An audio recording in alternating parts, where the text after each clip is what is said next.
So just letting you all know that today's talk will be recorded again, and we will post the talk afterwards through our social media channels. So thank you all for joining. Thanks to Brenda Rosenfeld for talking. I know some of you might have already heard her intro from the last couple of weeks, so I'll be very brief.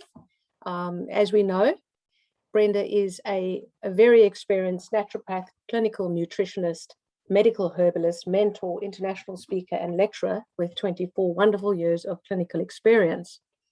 My name is Mandy Penkin, and together with my co-hosts Nicole Katz and Nikki Klugman, we welcome you to the third of our Lockdown Survival series. Tonight's talk is on sleep and mood during lockdown. And Brenda is going to bring her tremendous experience with autoimmune conditions, cardiovascular disease, high blood pressure, high cholesterol, insulin resistance, diabetes, and other chronic illnesses to bear on this very tough and close to all of our heart topics. So please join me in welcoming Brenda again to talk to us. And as usual, I've muted everyone, and we will save our questions for the end. Feel free to post them in the chat, and also you can private message me or raise your hand to ask a question at the end. If you would like to receive the slides from today's chat, also post your email address in the chat group, and I will also post my own email address there. So if you can private email me if you want to do it that way. So without any further ado, I'm handing over to Brenda, and let's hear from her. Thanks, everyone. Thanks, Mandy. I will just share my screen. Hello, everybody. I'll just share my screen so that I can start. There we go. And I will just move this so that it's not in the way for me. All right. Welcome, everybody. It's lovely to be here again. I can't actually believe that it's the third Tuesday already. The last couple of weeks have flown by, and I'm looking forward to presenting my talk on sleep and mood during lockdown, why sleep is so important, and what we can do to support it. Welcome, as I've said before, and thank you so much for once again taking the time to join me this evening. And again, I look forward to sharing my knowledge with you. And again, I'd like to thank Mandy and Nicole very much for inviting me to speak to you all. And I hope you enjoy what I have to say tonight. So, strategies for supporting mood. I know I spoke about this slide last time as well. I just wanted to put it up again to show you that when we're looking at supporting our mood during lockdown, there are a few things that we need to take into account. Social and emotional support, meditation and mindfulness, spending time in nature, movement and exercise, nutrient-dense anti-inflammatory diet, and absolutely 100% sleep. And I know that many people struggle with sleep. I see it in my clinic all the time. I hear it from family. I hear it from friends. So I hope that tonight, with some of the things I talk about and the strategies that I present, you may find something that helps you. I wanted to show this slide just to demonstrate the vicious cycle of stress and insomnia. When we are stressed, we don't sleep. When we don't sleep, it creates more stress in our body, in our emotions, in our thoughts, and a vicious cycle is then created. What happens with that is we then experience things like impaired cognition, mood alterations and fatigue, early awakening, a fragmented sleep and daytime sleep, and also activation of the stress response system. So what we actually want to do is help improve the quality of sleep by using strategies, support the stress response, which has become heightened, and then support any other symptoms to bring us back to a state of as much balance as possible. I'm a very visual person, as I'm sure you've already realized. So what I wanted to do is once again use some graphs to show you some of the effects of not enough sleep. So whether it's just insufficient sleep, absolute insomnia, or an interrupted sleep, some of the effects that you may feel and experience include a decreased ability to focus and concentrate, increased mood disturbances, irritability, anger, and anxiety, an increased risk of developing chronic disease or illness, a decreased ability to cope with life's circumstances, for example, the current lockdown situation, fatigue and exhaustion. Oh, I've written down decreased ability to cope with life circumstances twice. Very important point. Obesity. Bears repeating. Thank you. Decreased gut function and detoxification, decreased feelings of well-being, decreased immunity, and increased risk of injury. The question that I want to answer, though, that you may be thinking is, why does not enough sleep have such an effect on our overall body? One of the primary functions of sleep is detoxification, healing, and repair. Our body does its cleansing physically, emotionally, and psychologically while we are asleep. And there are particular times through the night that certain functions are at their peak, and we want those to be happening correctly. When we don't then effectively detox, when we don't effectively heal and repair, our body starts the next day in a state of imbalance. That then becomes a vicious cycle, and further inflammation, further acidity, further stress, all the things I've spoken about in previous presentations, increase and intensify, leading to the various symptoms. And as they then worsen themselves, that stress then affects the sleep as well, creating a furthering of the vicious cycle. When we're so tired, we can't function. Unfortunately, what we then often turn to are stimulants, particularly coffee. That first coffee in the morning, where people will often say, don't even talk to me until I've had my first cup of coffee. I can't function until I've had my first cup of coffee. What is actually going on is the caffeine is giving your adrenal gland, your body, a hit to get you going in the morning, because the lack of sleep has meant that the normal repair, rejuvenation hasn't happened. So one of the first things we need to do to help sleep is actually help support our stress response, support the adrenals, and help us actually repair and detoxify and rebalance through the night. Some other effects are disrupted circadian rhythms, which I'll be talking about soon, decreased fine motor skills and control. People will often say they don't feel safe enough to drive because of the fatigue, the decreased cognition, the decreased reflex time, the decreased ability to focus can absolutely affect our motor skills. Absolutely increased inflammation. So it is true to say that not getting enough sleep will drive higher inflammation, and we know that inflammation is the root of so many illnesses and chronic diseases. One of the things that can also happen is a decreased leptin and increased ghrelin, leading to hunger. So these are different hormones that our body is needing or using. And when we don't have enough, we may have that insatiable hunger. So in other words, the satiety center in the brain may not recognize that you've had enough. and there's a desire for more.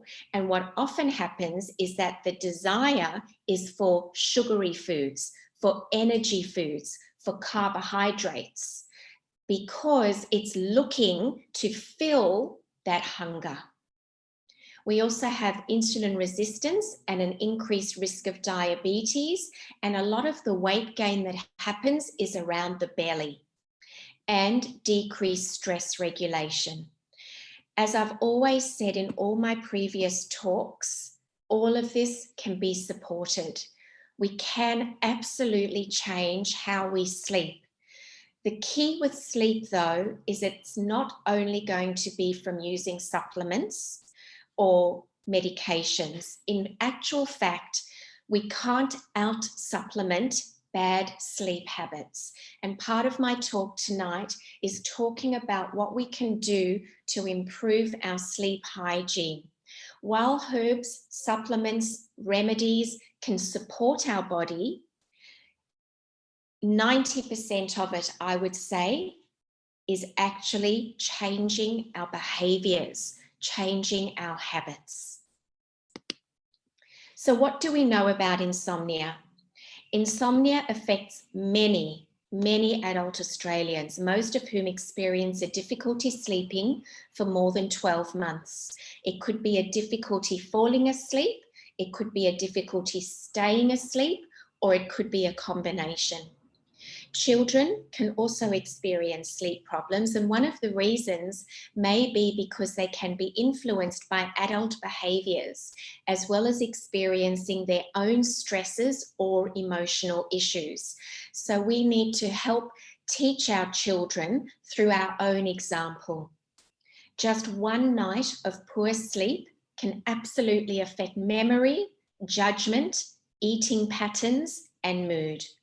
And unfortunately, sleep interferes with our very important circadian rhythms, creating a self-perpetuating cycle of disturbed sleep, stress, and dysfunction. So what is our circadian rhythm? A healthy circadian rhythm promotes rejuvenating sleep. Our sleep-wake cycles follow a 24-hour pattern linked to the Earth's light and dark cycle. The ideal world is where we rise with the sun and we go to sleep with the setting of the sun. I know in our current society and the world we live in, that is absolutely not usually going to happen. What we can do, though, is try to cultivate a scenario, a setting where we can emulate it. Our primary circadian clock is found in our brain's hypothalamus and is regulated by the release of key hormones and neurotransmitters, such as melatonin, cortisol, GABA, and glutamate. Melatonin starts being secreted around 9 o'clock in the evening, and it lets us know that our body is ready for sleep, time to go to sleep. Unfortunately, what happens though is so many people who are so hyped up on cortisol, the stress hormone, their cortisol is high at the wrong time. So instead of being high at the start of the day, it's high at the end of the day. And it's very difficult then to actually bring ourselves down into an environment and a place where we can rest. And that cortisol can block the melatonin. I mentioned in our nutritional dietary presentation about GABA and glutamate.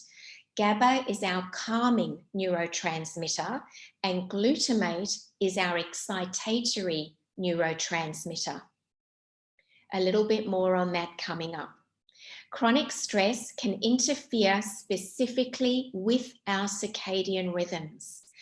Stress hormones such as cortisol, as I said, impair the production of melatonin and reduce the functioning of GABA. One of the biggest roles of a lot of sleeping tablets and sedatives is that they help stop the destruction of GABA. In other words, they help lengthen the impact and the effect of GABA to help with calming, to allow you to go to sleep and to relax. Excuse me, I have to cough. Excuse me. All right, what I wanted to do with these next few slides is actually show you what a healthy and a not so healthy circadian rhythm looks like. The black line that you can see represents cortisol, and the white line represents melatonin. So from 6 a.m., we see a gradual increasing in the cortisol level. So we ideally want our cortisol to be highest in the morning, then start the process of dialing down. Instead, what we then want is the melatonin to rise up and peak around 9 o'clock at night. And then as we sleep through the night, to start to come down. Unfortunately, what happens is something like this. Excuse me. Oh, I get very excited.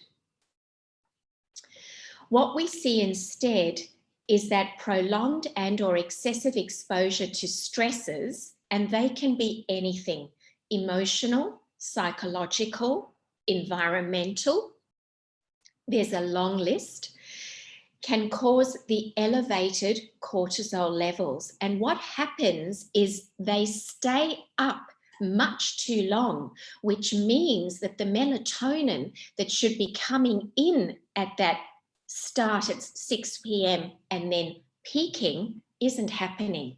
And you get the peak much, much, much too late in the morning. Low GABA can also occur due to a prolonged stress response. And we know now that GABA is a calming neurotransmitter.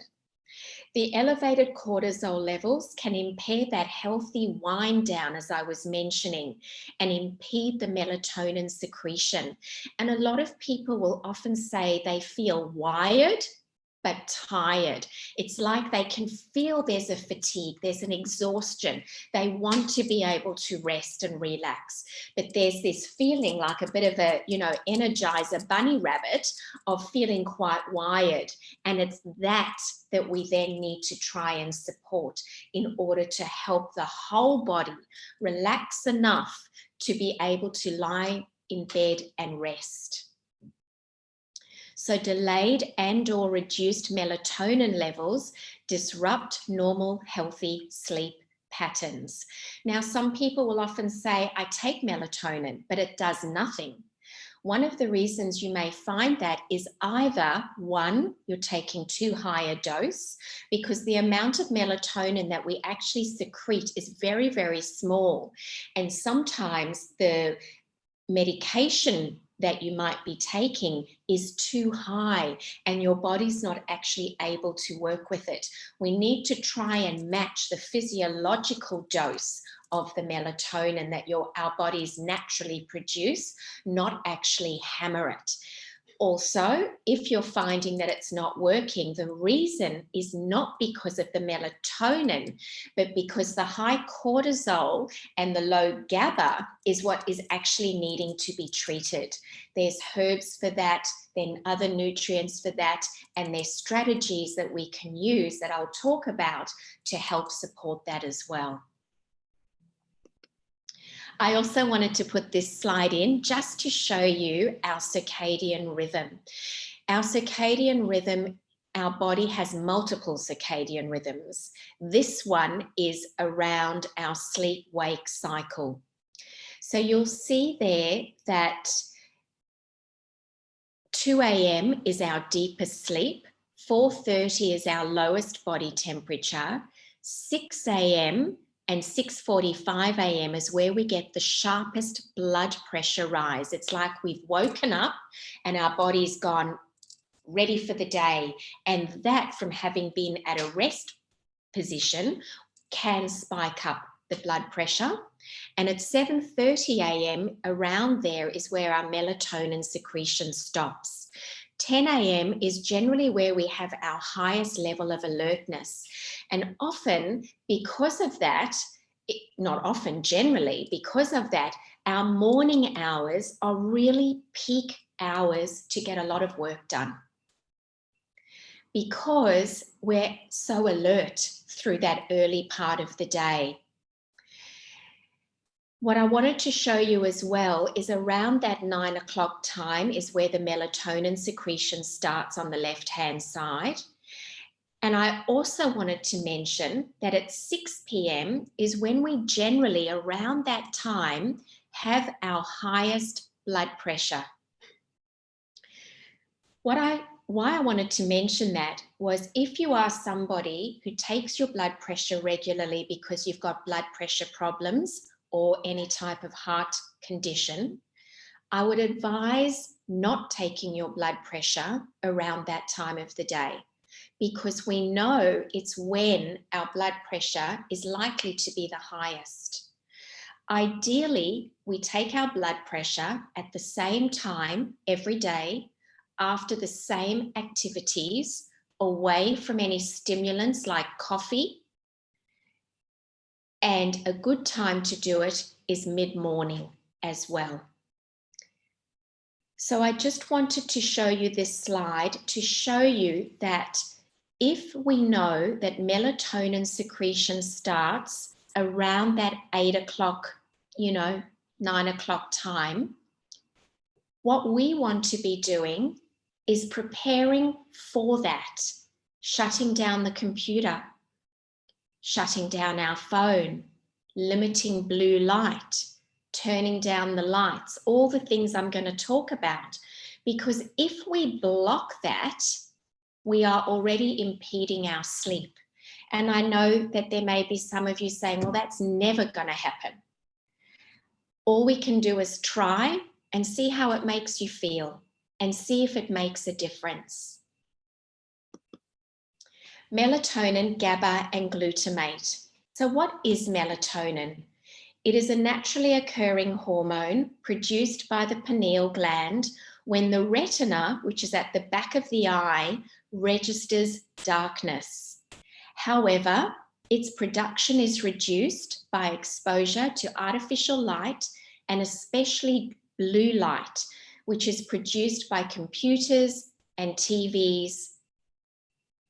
Production may also decline due to our diet, our lifestyle, and increased age from about the 50 years of age. Its production may also be decreased with some antidepressants, non-steroidal anti-inflammatory drugs, some heart medications, caffeine, tobacco, and alcohol. What we can do is minimize the most that we can, change our behaviors as best we can, so that even with the medications that you may be on for your heart, whether it's a calcium channel blocker or a beta blocker, whether you are on antidepressants, we can still support you to have good sleep while you are on those medications as well. GABA and glutamate. A key determinant of sleep patterns is the balance of GABA and glutamate. Glutamate, as I've said before, is neuroexcitatory and promotes alertness, heightened awareness, and improved mental focus. It should ideally be highest during the day, with levels reducing during the afternoon wind down period. Again, in the ideal world, we'd be winding down in the afternoon so that we are ready for the evening for a good night's sleep. We know in our world and in our society, the wind down might not happen until 10 o'clock at night after everything's been done, the children, dinner, socializing, work, a multitude of reasons. So what we need to do again is try and support our body, knowing the environment that we're living in. Counterbalancing glutamate is beautiful GABA, an important relaxation neurotransmitter which promotes physical and mental relaxation. It helps to modulate the activity of the excitatory neurotransmitters and hormones, and also significantly increases melatonin release. Not enough GABA can cause anxiety, insomnia, and is essential for deep sleep, where we know our healing is taking place. And again, this is why many sedatives and hypnotics support GABA. Sleep hygiene. Sleep hygiene simply refers to healthy sleep habits. As good sleep is crucial for our mental and physical and emotional health, good sleep hygiene habits are vital. Strong sleep hygiene means having both a bedroom environment and daily routines that promote consistent, uninterrupted, and restful sleep. Keeping a stable sleep schedule, making our bedroom comfortable and free of disruptions, following a relaxing pre-bed routine, and building healthy habits during the day can all contribute to an ideal sleep hygiene.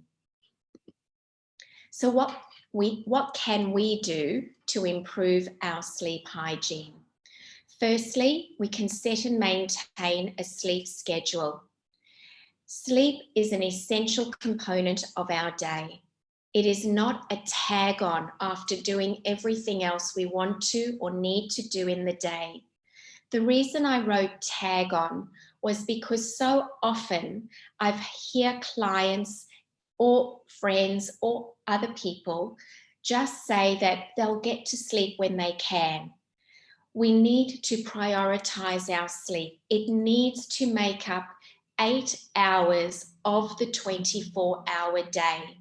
In actual fact, we need it to be a little bit more than that, because ideally we would have a good hour or minimum 30 minutes of preparing for that 7 to 8 hour part of the day. Sleep of 4 hours, 5 hours, 6 hours, it's just not enough.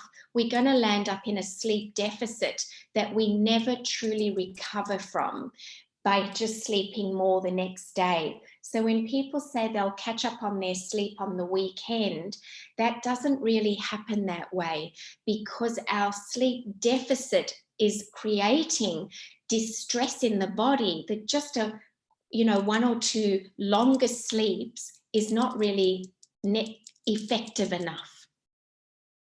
Having a set schedule allows our brain and body to become accustomed to getting the full amount of sleep we need, which is ideally 7 to 8 hours a night. We know more for children, of course. So try to go to sleep and wake up at the same time every day, even on the weekends.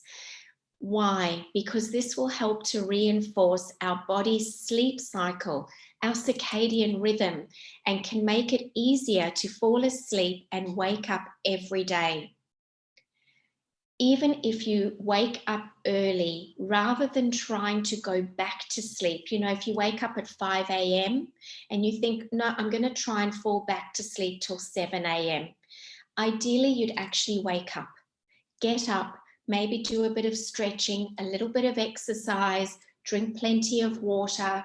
You don't have to do anything very active, but actually waking up and supporting your body is better than trying to fall asleep, going into a deep sleep, having to then wake up with the alarm clock and then feel quite groggy. Sticking to a consistent schedule may also help decrease daytime sleepiness as well. So I know that while you're reading this, some of us are all thinking, no way can I do this. How can I do this? Making just one change at a time is a great start. If you normally only get 5 hours of sleep a night, try and see if you can get 6 hours of sleep a night. And what's really important is try and get those 6 hours a little bit earlier. Because if we know that ideally melatonin starts around that, 9 o'clock at night, if you can be asleep by 10 and you sleep from 10 till 3 or 10 till 4, you will actually get a better quality sleep than if you stay awake trying to feel as though, well, if I go to bed at midnight or 1 a.m. and I sleep through until 7 a.m., I'm getting the right amount of sleep. You're not necessarily getting the right quality of sleep. And our liver does its detoxification between 1 and 3 a.m. So for a lot of us that wake up between those hours, that's often because our liver is struggling to do its work. If we support the liver, if we do things to help that, you'll often find you can then sleep through the night. And the Chinese body clock is a wonderful tool that you can look at on Google to see what organs are being used, are being worked, not used, are being worked at particular times of the day. And that can give you a good guide as to why you might be waking up through the night as well. We need to create a supportive and relaxing nightly bedtime routine. We all need to unwind at the end of the day. Absolutely essential. A relaxing nightly routine can help us to unwind so we're ready to sleep. And following a consistent routine can help our body recognize that it's time for sleep. What we often then need to do, though, is not interfere with that, because so often, and I've done it myself many times, where I'll say, no, I'm reading a great book, I'm just going to read another chapter. Or, oh, I want to watch another episode of whatever it is that I'm watching on replay.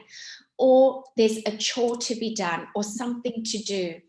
We need to try and stop those behaviors. And it's tough, it's challenging. Slowly, slowly over time, we can start to change that.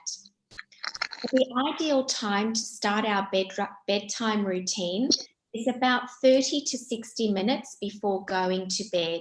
Some of us may need more time. And include whatever makes you feel the most relaxed into your nightly routine, unless it involves a device that emits blue light. More on that shortly. For example, enjoy a warm shower or bath. Do some slow and gentle stretching to help the muscles relax and release tension from the day. Doing some meditation or visualization can help calm our body and mind. And there are many guided meditations and visualizations that are available to listen to on YouTube, on Spotify. Listen to relaxing music and focus on your breathing. And there are many breathing techniques that can be done. One very good one is what we call alternate nostril breathing, where you can sit comfortably on a chair or even lying down. And what you do is you block off your one nostril and you breathe in through the other nostril, and then you block off that nostril and you breathe out through the nostril that is now open, and you repeat. Breathe in through the open nostril, block that one off, and breathe out through the nostril that's now been opened. What that does is it helps to rebalance the hemispheres of the brain, the left and right hemispheres. That in itself can start to calm and relax the body. Another breathing technique that can be very beneficial is what we call a 4, 5, 6 breath count, where you breathe in for 4 counts, hold your breath if you can for 5 counts, and breathe out for 6 counts. The longer the breath out, the more the relaxation. It's the out breath that stimulates the relaxation phase. What you could do, if that's a bit difficult initially, is just do a 4 breath or 3 breath count, because focusing on that will also relax you. So breathing in for 3 or 4, holding the breath for 3 or 4, and then breathing out for 3 or 4. If you need to breathe out through your mouth, that's absolutely okay. Ideally, you're breathing in through your nose and out through your nose. However, it is very beneficial at times to do a lovely big sigh as you breathe out through your mouth. And it's these little tricks or tips that can start to relax us. We don't have to do it for, minutes and minutes and minutes. Even starting with 5 minutes can be a really good start to start training our body into calming and relaxing. Enjoy a book, but please try to stay away from anything that will get your pulse racing, because we don't want adrenaline being secreted. We don't want cortisol being secreted, because that will just wake you right up. And it's the same with watching TV. I don't know why there's so many cops and robbers shows at night, but anytime you're watching any of those and you're on the edge of your seat, your body is secreting adrenaline. It's secreting cortisol, and it can make it very hard to then relax afterwards. As much as possible, avoid anything stressful or overly stimulating, such as emotional conversations or working as well. Please turn off or consider turning off all electronic devices and dimming the lights 60 minutes before going to sleep. Electronic devices such as the phone, computer, and TV emit blue light. What does blue light do? It reduces the melatonin levels in our body. And we know that melatonin is a chemical that controls our sleep-wake cycle. The blue light keeps our brains alert, making it harder to fall asleep. However, there is a solution, and I have mine. These are them that I wear when I'm doing a lot of work on the computer. Wearing blue light blocker glasses can support our eyes and reduce eye strain and fatigue. And what you need to do is be able to buy a pair that can actually fit over your own glasses, so that even if you wear glasses, you can still wear these on top. And I have to say that when I first started using these, the difference, and even now, even though I've been using them for a long time, I still notice every single time I put them on compared to when I don't use them, the difference in my level of eye strain, in the level of heaviness that I can feel in my head, in that level of just fatigue, So please consider getting those, so that if you are going to watch TV or look at the computer, you're at least doing something to reduce that blue light. Even keeping our phone near our bed can disrupt our sleep, even if we're not aware of it. And I know a lot of us use our mobile phones as our alarm clocks or as our meditation music, all those sorts of things. At least put it on Do Not Disturb and turn the Wi-Fi off. That will at least do something. And the ideal alarm clock is the old-fashioned one. Whether we can even still get those, who knows? Burning some candles and having some relaxing oils in a diffuser can also help, because if we can turn off the overhead lights and burn some candles, it helps let our body know that we're starting to wind down and that the night time is here, which will then allow our brain to secrete the melatonin as well and allow us to go to sleep. Some lifestyle suggestions. Regular exercise. As little as 30 minutes of aerobic exercise a day can absolutely improve sleep quality. And if possible, exercise outside, as exposure to natural light helps regulate our sleep cycle because of the light-dark sleep-wake circadian rhythm. Avoid aerobic exercising within an hour or two of bedtime, ideally. Can increase energy levels and body temperature, which may then make it harder to fall asleep. Yin or gentle hatha yoga or stretching is ideal in the evening.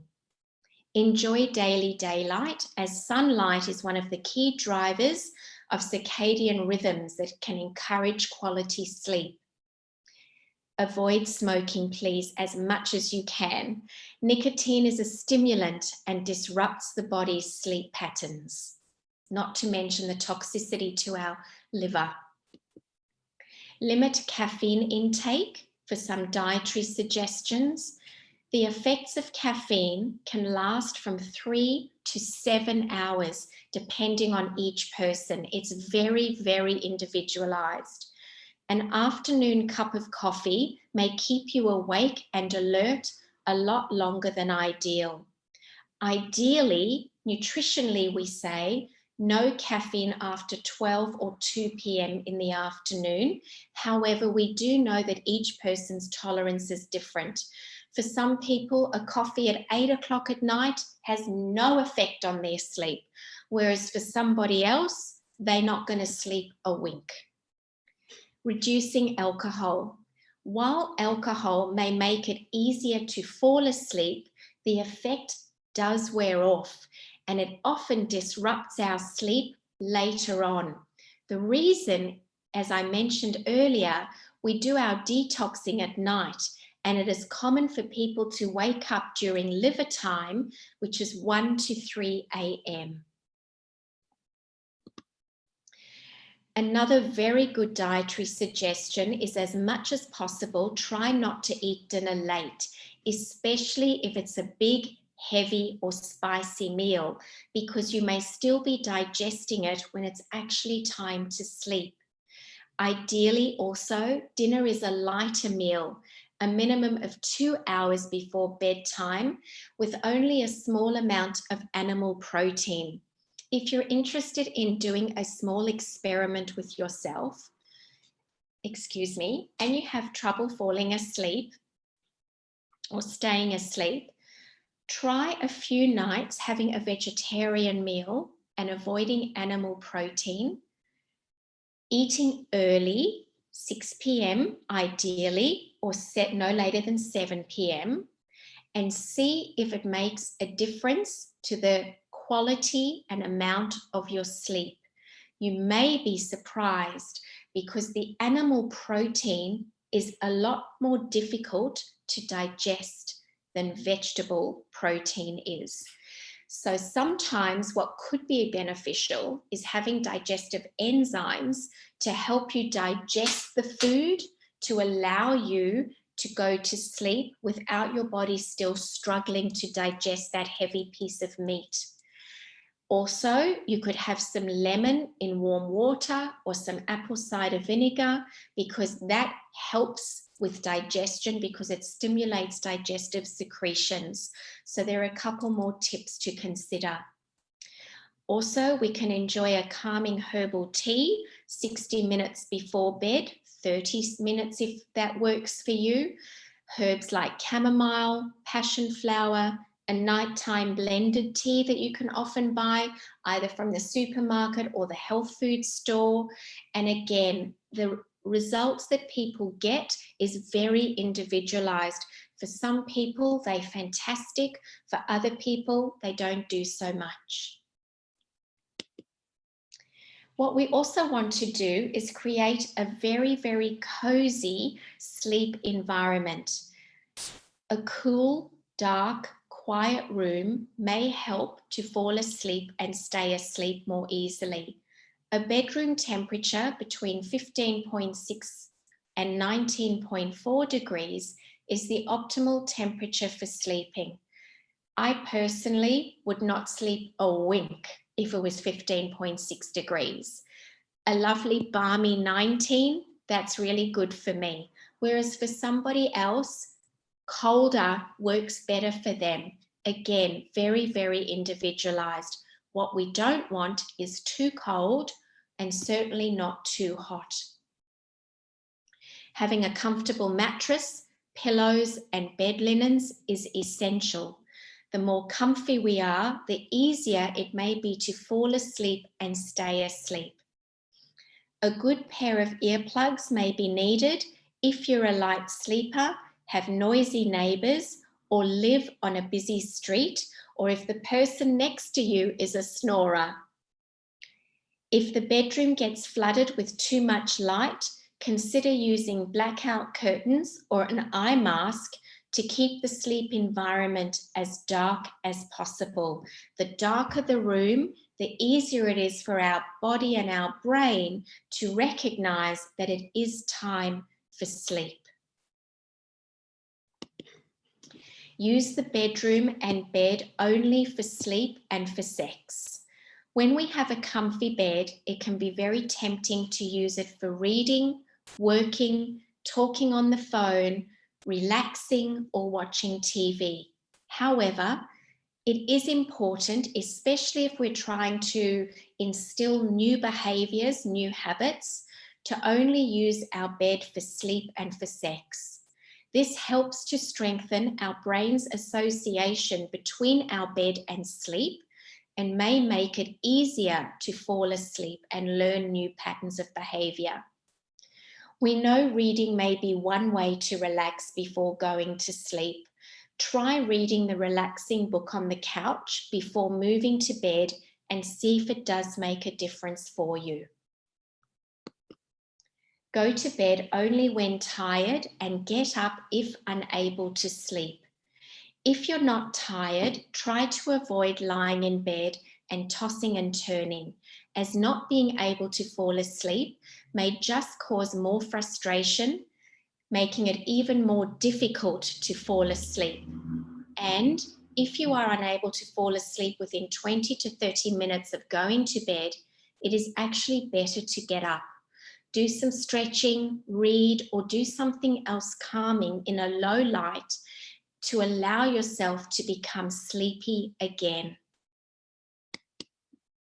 Manage any stress before going to bed.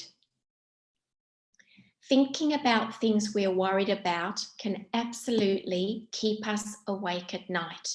Some tips to help prevent our worries from keeping us awake could be writing any worries down before going to bed, because this helps get them out of our head onto some paper, because often we'll be thinking, I mustn't forget, or I must remember. Write down the ever-present to-do list to get it out of the head and onto paper as well. Research suggests that a weighted blanket may help with anxiety and insomnia and may provide benefits similar to deep pressure therapy. You can actually buy weighted blankets. There's some sites if you look on Google, or you can just use a regular blanket folded over a few times. That sensation of the pressure from the weighted blanket can help many people, especially with anxiety, feel secure. And that in itself can then help them calm and feel more at ease. Meditation and breathing before bed may also help to calm the mind. I'd just like to talk about something else that I haven't put into the slides, but that I spend a lot of time talking about with clients of mine. When we want to go to sleep, the process of going to sleep is actually a very vulnerable activity. What I mean by that is when we get into bed, turn the lights out, and try to fall asleep, we're actually asking our body to go into a state of unconsciousness. For many, many people, allowing that to happen is very difficult, and for many people, creates anxiety and can even be traumatic. For many people who have experienced anxiety or trauma or major stress, the idea of completely letting go and relaxing into such a state feels very challenging, very difficult, and very frightening. Part of the treatment for insomnia or difficulty sleeping may be needing to talk to a psychologist, a therapist, somebody to actually help you learn to feel safe enough to allow yourself to let go into a state of sleep. Meditation, visualization, all the sleep routines that I've mentioned, all of those can help.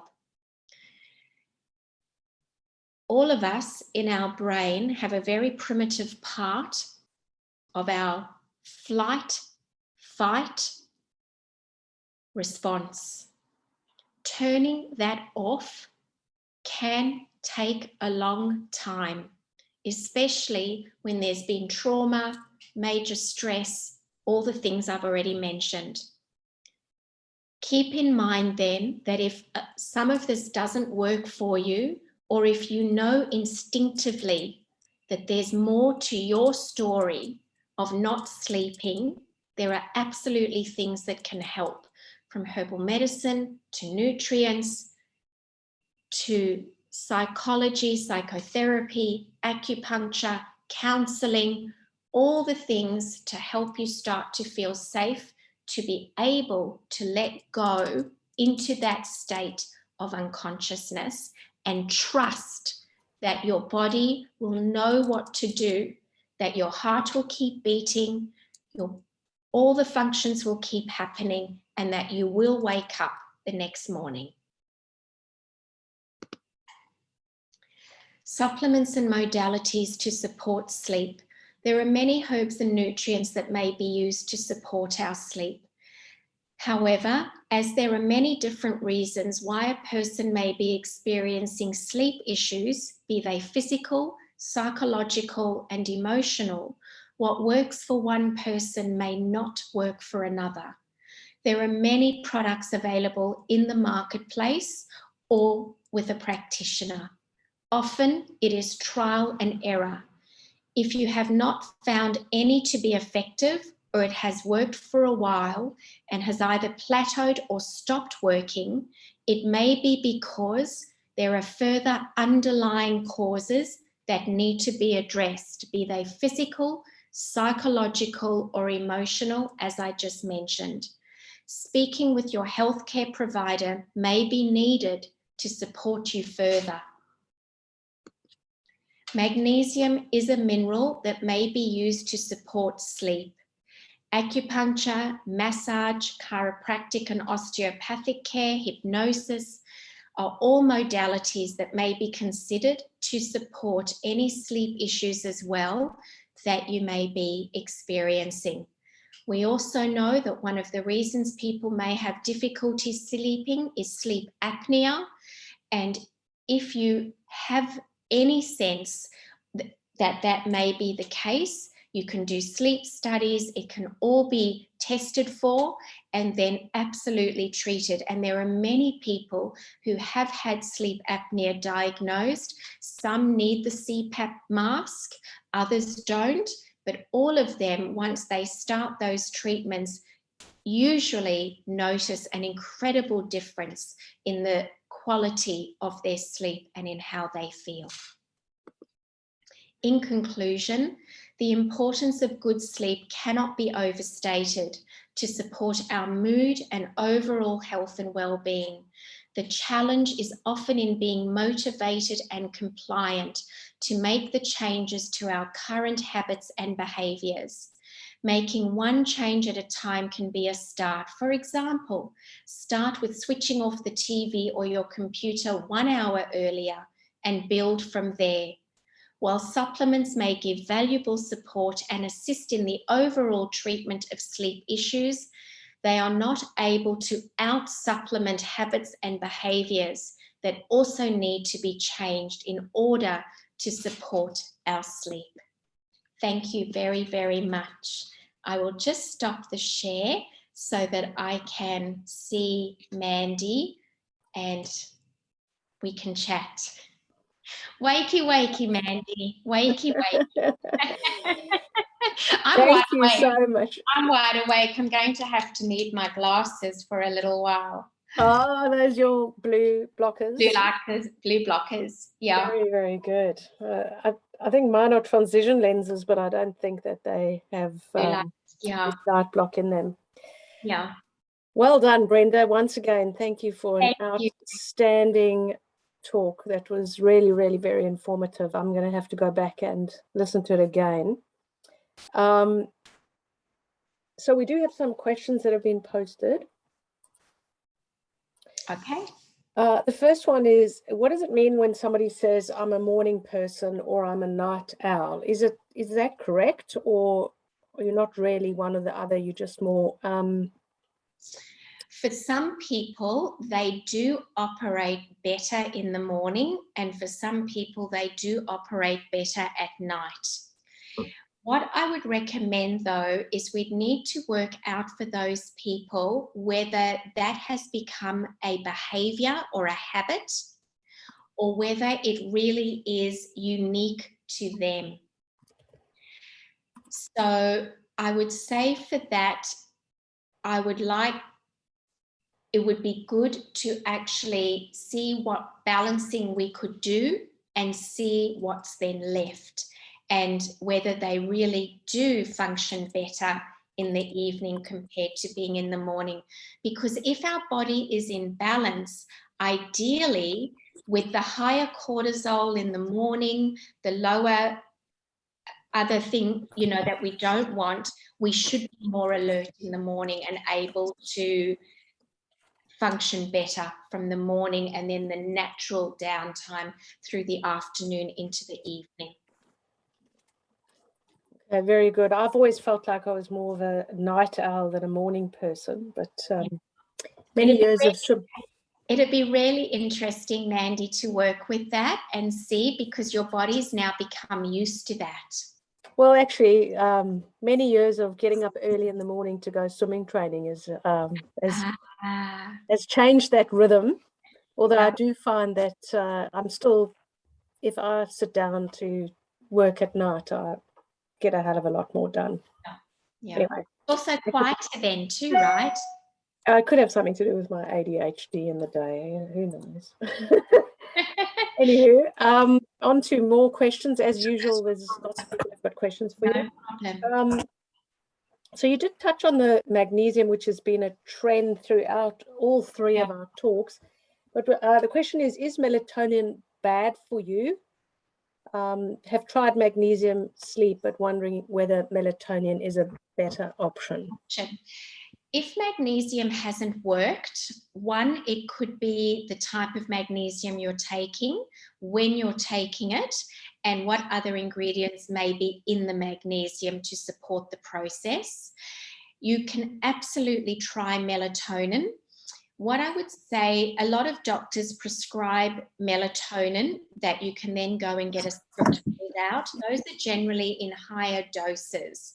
What you could try in the meantime, if you didn't want to go to a doctor and go onto a higher dose of melatonin, is there's homeopathic melatonin that you can use. And there is a brand. Could that person, Mandy, or what I'll do if people are interested is I will email you the brands so that you can then post them so people know what they can go and buy. Okay. I'm happy to do that. Sounds good. Yeah. Thank you. Next question is, what about sex before sleep? I know you said don't get too active or get your heart rate up before sleep. It can be very good because it can be very relaxing, but it needs to be enjoyable sex.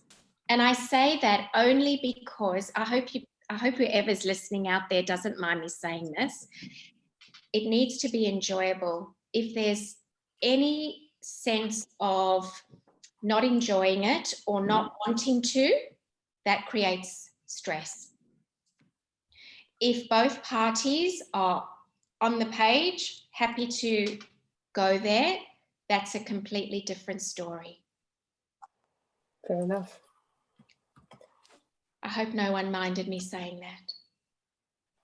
I think it's probably well worth being said. I think, it's important for... Yeah, because for a lot of people, if they feel it's a duty or they must do it, that's creating stress in the body.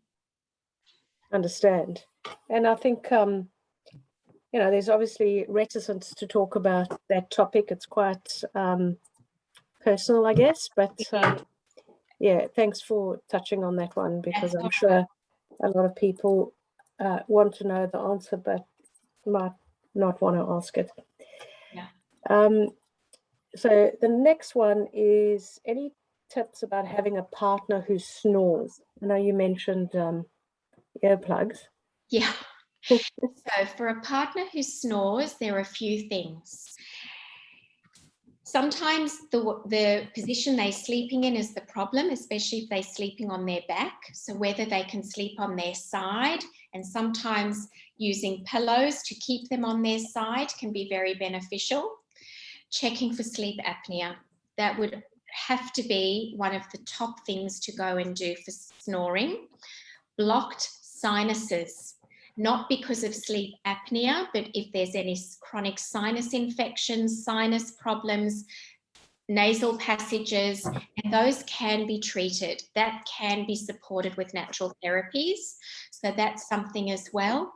Also, drinking a lot of dairy or having dairy, particularly at night, can absolutely create mucus, which can then cause snoring also. So there are quite a few things that can be considered around snoring. Worst case, I hate to say it, separate bedroom for that night, because you've got to get your sleep. You've got to get your sleep. Fair enough. And I know you mentioned earplugs, and Nikki Klugman will be on the call, so private message her or reach out to me for her contact details. They make tailored earplugs for your own personal ears, and very comfortable and easy to use. I'll just say, Mandy, as well, with the snoring, a couple of other things. Obesity or weight gain will cause snoring. So even losing a little bit of weight, a couple of kilos, can make a huge difference. Sugar and alcohol can also cause snoring at night. Fair enough. That's actually a good segue to, there's a question about, some people say warm milk before sleep or something like Horlicks, but it sounds like you're saying that'll create mucus. That'll create mucus. So almond milk, you could do almond milk, not cow's milk. I don't know the ingredients in Horlicks, so I prefer not to comment on that. I can always look into that for you. Some warm milk can help, but I do more the almond milks and avoid the cow's milk, just because of that mucus problem, which can then create snoring in people. A warm, lovely warm cup of tea can also do it. What we generally don't want is anything too hot, because you don't want to heat the body too much before you're then trying to sleep. So even if you're having a bath or a shower, you don't want the water boiling hot, because that's just going to heat up your temperature. You want more warm. Sounds good. Horlicks,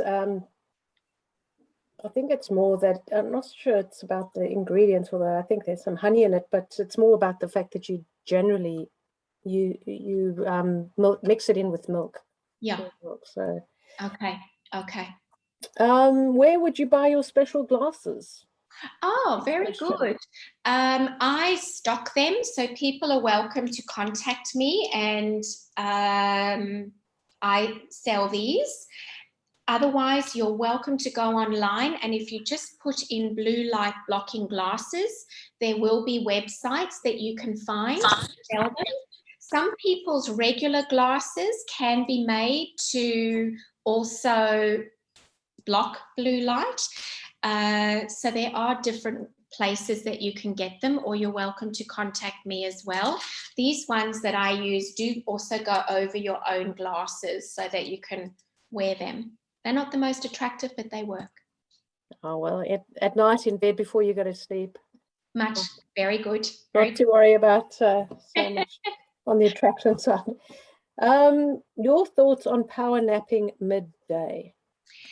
Power napping can be excellent.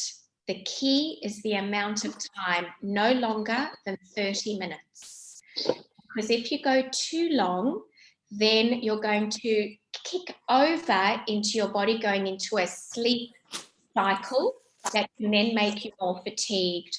So generally 20 to 30 minutes for a power nap can be very beneficial. Very good. Related to the, I guess, dairy milk question, so would ice cream at night after dinner be a cause of snoring? Or Not possibly? necessarily. If you're having dairy ice cream, yes, it may. If you're having non-dairy ice cream, like coconut ice cream, that could be all right. And it would then come down to the amount. So if you had a small amount, see how you go. Most likely it would be all right. Dairy ice cream, I would probably say try to avoid. Fair enough. Rather have your couple of pieces of dark chocolate. Much better than the ice cream because of the sugar and everything. I prefer it too. Big dark chocolate, Oof. chocolate covered in peanuts. Peanut covered in chocolate, I mean. I got it. Yeah, chocolate of any form. Yeah. And as you could see, I'm having my nighttime dose of coffee, ably assisted by my son, the barista. Oh, nice. So very, very good. Everyone, I think that's all for the questions. I want to pass a huge thank you on to Brenda once again. Brenda, you'll be getting a gift from us at Maccabi Life Lockdown shortly in the mail. If anyone wants us to continue our lockdown survival series, considering that lockdown seems to be surviving, please message us either on Facebook or on the chat group to let us know some topics that you'd be interested in hearing about. I don't know if Brenda knows anything more that she can share with us. She seems to. So very happy to have Brenda back again. Thank you. Thank you all once again.